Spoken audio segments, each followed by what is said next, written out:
Hey and welcome, Hammeh here. In this video, as always, a quick roundup of some Overwatch news from the last few days that may have slipped under your radar. Figma Tracer has just been announced. Get all of the details on this new figure, pre-orderable on the Blizzard store now. Summer Games is on the way yet again, as a few different icons have been found in the game files, probably in July. Let's have a look. Watch out, you leavers. Competitive permabans are being considered by the dev team and perhaps implemented soon. More Art of Overwatch pages have been released, and could they lead to a new LUCIO skin?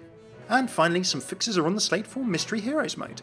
Timecode's in the description below if you want to skip around, and as a quick reminder, you may have missed my recent new voice lines and interactions video. Please do check it out if you have time. The link is here at the end of the video and in the description too. Okay, on with the news. First up, more awesome news for you collectible, statue, or just general cool Overwatch stuff fans. A new Figma Tracer figure has just been announced, and it's pre-orderable on Blizzard Gear Store. For those of you who might not be familiar with Figma, they're a series of Japanese figures with interchangeable poses and accessories, more realistic, true to character than perhaps the Nendoroid ones you've seen, and of course the sort of Funko Pop chibi style. Here are some examples of characters you may recognise as I am talking. Now, Figma are big into gaming characters as well as a lot of anime characters. I'm no pro Genji, but way back at Wonderfest Japan, I believe that a Genji one was also announced to potentially be in development too. As for Figma Tracer, well, here are the pictures. She is poseable, has 3 different swapping faces you can have, a smiling face, an excited expression, and what apparently is a serious confident expression. She does have optional parts. You've got her pulse pistols as well as a pulse bomb. You can show her in a variety of different poses by moving her around. So if you like having a little bit of movement in your figures, these things are really, really cool. It's coming in, I think, at $70 on the Blizzard Gear Store. Remember, of course, that shipping may apply if you're outside of the USA for various different prices too, as well as import tax as well. But really, really tempted for this one. Next up, well, we knew that the Summer Games were most likely coming back, and thanks to Richard Griffin, who mentioned it on Reddit, it seems as though a few different player icons have been found. There is New Zealand, Antarctica, what is probably Gibraltar, India and Iraq. So of course New Zealand could refer to Roadhog. Antarctica, well, we've got the eco point down there, Gibraltar for the watch point level of course, India, home of course of Symmetra, she works for Vishkar, who are based out of Utopia, the big shining jewel of Vishkar's reconstruction after the Omnic Crisis, a city forged of hard light where architects like Symmetra can change streets and structures apparently in the blink of an eye. So who knows, maybe we'll see something India related. Utopia is one of those levels that people would love to see in terms of lore, like Horizon that's on the PTR right now, made real.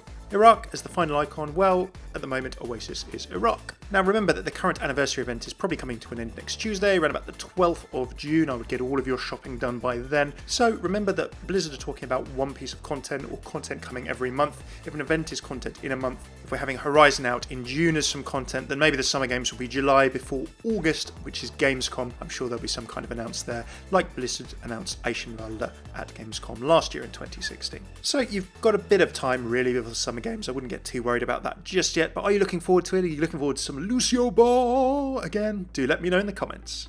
So we've all had a little bit of frustration if we play competitive, with some people throwing and also of course levers. Jeff Kaplan jumped into a thread on the forums thinking about different ways to respond to this.